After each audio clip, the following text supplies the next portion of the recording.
Assalamualaikum warahmatullahi wabarakatuh. Halo sobat, pada kesempatan kali ini saya akan membahas mengenai materi yang menarik nih. Ya, kali ini saya akan membahas mengenai teks narasi. Simak terus ya. Apa sih yang kalian ketahui mengenai teks narasi?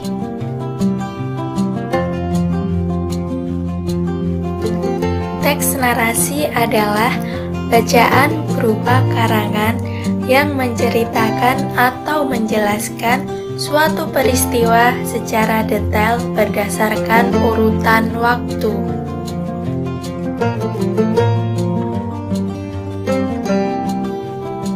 Dalam teks narasi, cerita atau karangan dibuat bisa berupa kejadian yang benar terjadi atau bisa juga hanya berupa imajinasi. Biasanya, teks narasi dibuat untuk menghibur pembacanya melalui cerita, baik cerita fiksi maupun non-fiksi. Apa yang kalian ketahui tentang struktur teks narasi? Struktur teks narasi dibagi menjadi 4 bagian. Yang pertama yaitu orientasi, kedua komplikasi, ketiga resolusi, dan keempat koda.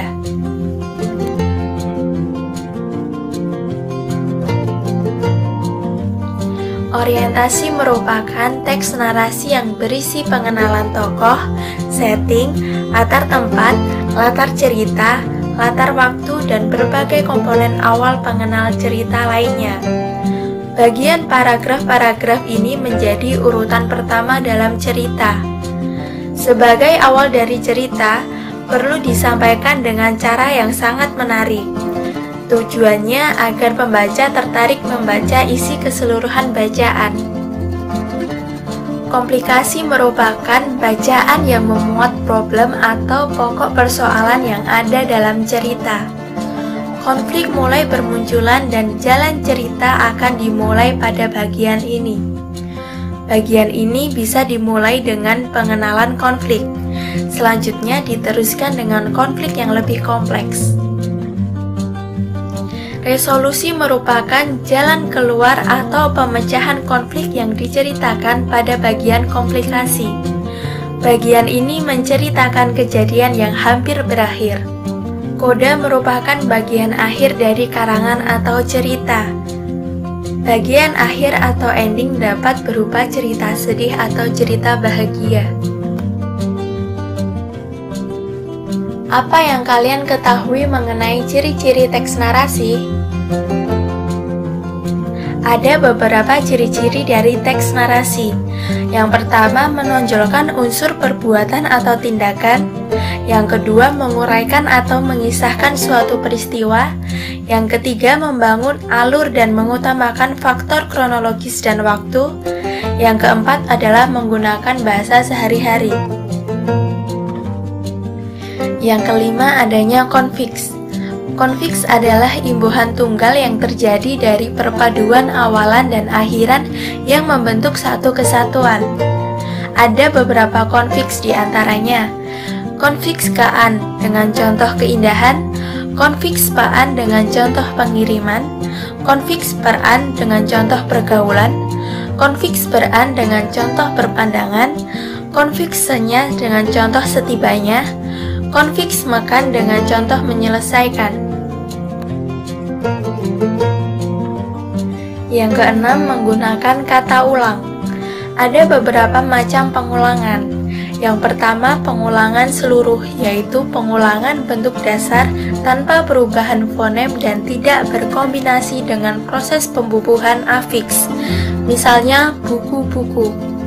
Yang kedua, pengulangan sebagian. Pengulangan bentuk dasar secara sebagian, misalnya membaca, baca. Yang ketiga, pengulangan yang berkombinasi dengan proses pembubuhan afiks. Dalam golongan ini, bentuk dasar diulang seluruhnya dan berkombinasi dengan proses pembubuhan afiks, misalnya menghubung-hubungkan. Yang keempat, pengulangan dengan perubahan fonem, yaitu suatu bentuk pengulangan terhadap suatu kata yang susunan katanya berubah, misalnya gerak-gerik. Yang kelima, kata ulang semu, yaitu kata ulang yang berupa kata dasar seperti kupu-kupu. Apa yang kalian ketahui mengenai kaidah kebahasaan teks narasi?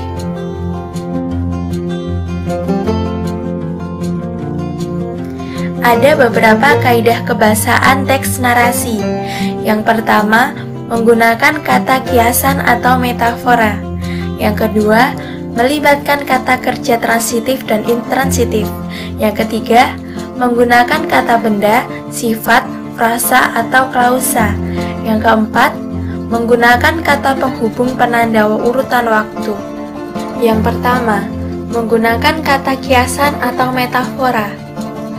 Metafora adalah majas atau gaya bahasa yang membandingkan suatu dengan yang lain secara langsung. Contoh dari metafora yaitu kata tulang punggung dalam kalimat pemuda adalah tulang punggung negara. Yang kedua, melibatkan kata kerja transitif dan intransitif. Kata kerja transitif adalah kata kerja yang diikuti oleh objek.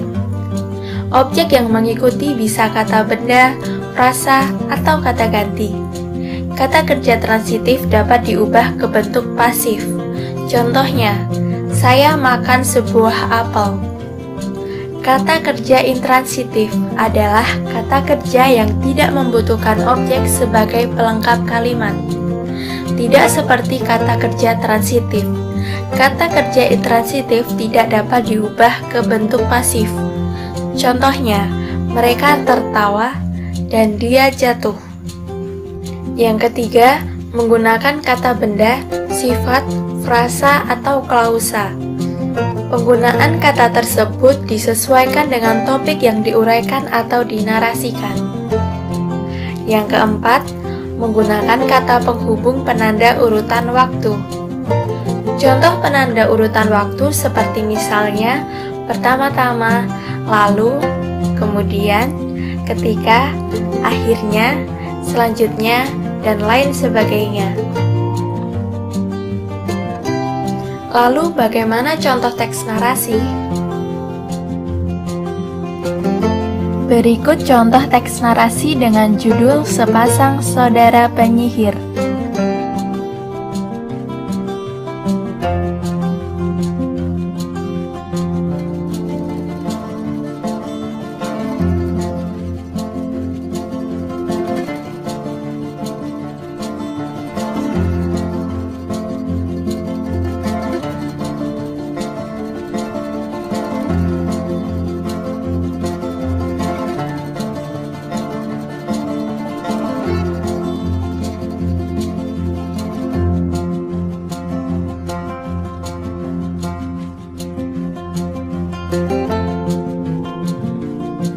Lalu bagaimana menganalisis struktur dari contoh tersebut?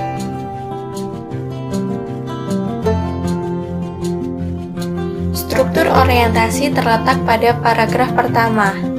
Dalam paragraf ini dapat dilihat adanya pengenalan tokoh, setting, dan latar cerita.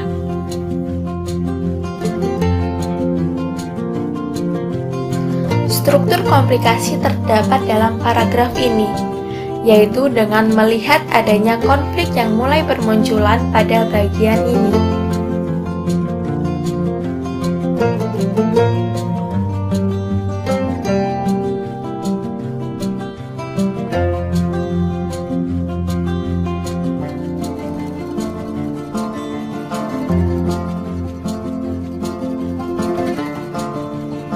Struktur resolusi terdapat dalam paragraf ini, karena dalam bagian ini menceritakan kejadian atau konflik yang hampir berakhir.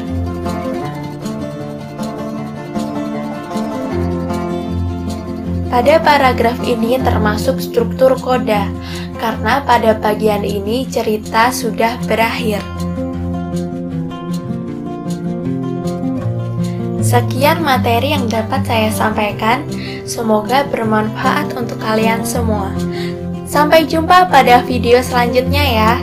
Terima kasih. Wassalamualaikum warahmatullahi wabarakatuh.